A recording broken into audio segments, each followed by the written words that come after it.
E aí, meu povo, tudo bem com vocês? Vamos para o nosso capítulo 9. Nele nós vamos falar sobre as relações dos Estados Unidos com a América Latina. A primeira metade do século XIX marcou a intensificação das relações entre os Estados Unidos e a América Latina.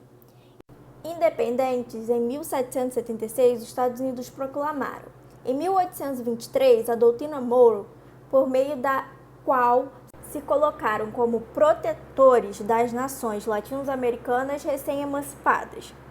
O que inicialmente era uma mensagem direcionada às potências europeias para que não tentassem retomar o seu domínio colonial, sendo a mensagem "a América para os americanos", acabou se transformando em uma relação absolutamente assimétrica, marcada por uma série de intervencionismos diretos e indiretos da maior potência das Américas nos vizinhos. Exemplos do intervencionismo estadunidense na América Latina: a ação em Cuba no processo de independência do domínio espanhol, gerando controle sobre e uma enorme influência sobre a ilha; independência do Panamá, com a construção e o controle do canal; uma sequência de intervenções militares em países centro-americanos, como Haiti, República Dominicana e Nicarágua; a tomada da metade do território mexicano; e o apoio a uma série de governos ditatoriais sob a justificativa de impedir o avanço socialista, contribuindo assim para a derrubada de governos eleitos democraticamente, como o de Salvador Allende, no Chile. No campo econômico, os Estados Unidos estabeleceram relações comerciais em que os países latino-americanos configurassem como fornecedores de matérias-primas e consumidores de seus produtos industrializados. O processo de industrialização que ocorreu em alguns países da América Latina em meados do século XX não foi capaz de romper esse quadro de dependência. Isso ocorreu porque diversas empresas com sede nos Estados Unidos se instalaram nos países latino-americanos em um processo de internacionalização da economia que dificultou a autonomia tecnológica e financeira latina.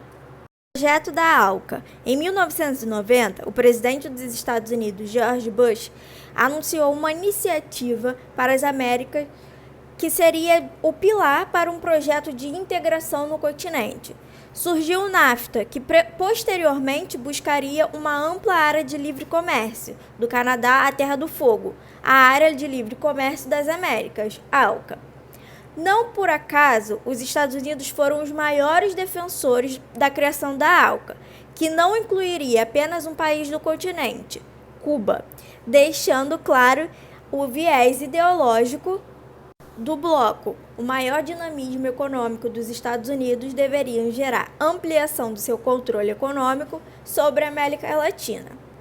A ALCA, uma vez criada, formaria um enorme bloco com 34 países do continente americano e teria em seu território mais de 800 milhões de habitantes. Os países membros teriam, no total, um produto interno bruto semelhante ao da União Europeia atual. Com a ALCA, impostos, taxas alfandegárias, subsídios, juros, multas ou outras barreiras para a livre circulação de mercadorias seriam drasticamente reduzidos, tendendo ao desaparecimento.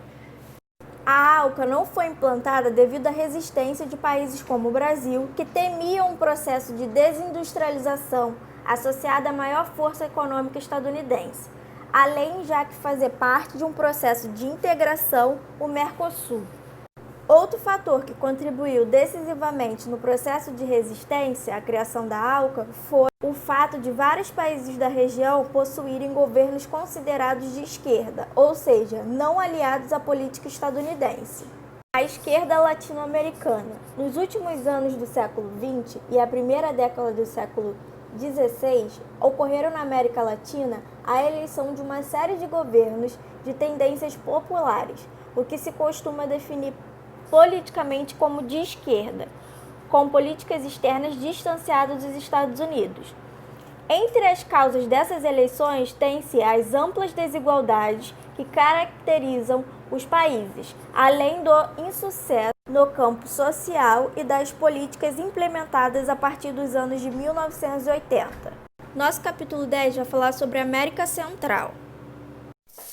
A América Central é formada por um grande número de países de pequena extensão, alguns localizados no Istmo Centro-Americano, parte continental, e outros no Mar do Caribe, parte insular.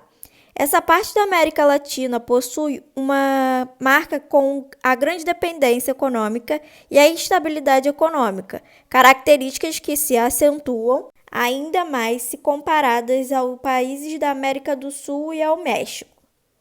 A pejorativa expressão quintal dos Estados Unidos, usada para designar a América Central, dá dimensão do grau da interferência do gigante norte-americano na localidade. Historicamente, há uma grande concentração fundiária com domínio de empresas estadunidenses sobre as terras desses países. Essa situação influencia os indicadores sociais dessas nações que apresentam problemas como fome, analfabetismo e enormes desigualdades. Além disso, a região apresenta características naturais que aumentam o problema local, a ocorrência de furacões devido à latitude e à temperatura das águas na região, e a instabilidade geológica, geradora de atividades vulcânicas e abalos sísmicos. A América Central continental. Estreita faixa de terra cercada por água, fracionada entre 7 pequenos países: Belize, Costa Rica, El Salvador, Guatemala, Honduras, Nicarágua e Panamá. É uma área com grande estabilidade geológica, com relevo montanhoso, ocorrência de atividades vulcânicas e terremotos. Principal característica econômica é o predomínio e da monoexportação de primários, em que os países apresentam grande dependência da agricultura comercial, como a banana, cacau e café, entre outros, geralmente denominado pelo capital estrangeiro, principalmente dos Estados Unidos. A América Central Insular é um conjunto de ilhas do Mar do Caribe, se destaca como turismo, como Bahamas, Barbados, Aruba, Curaçao, e outros como paraíso fiscal, países com condições fiscais atrativas e sigilo bancário, como as Ilhas de Caimã. São áreas que tiveram plantations e constituem micronações integrantes das Pequenas Antilhas.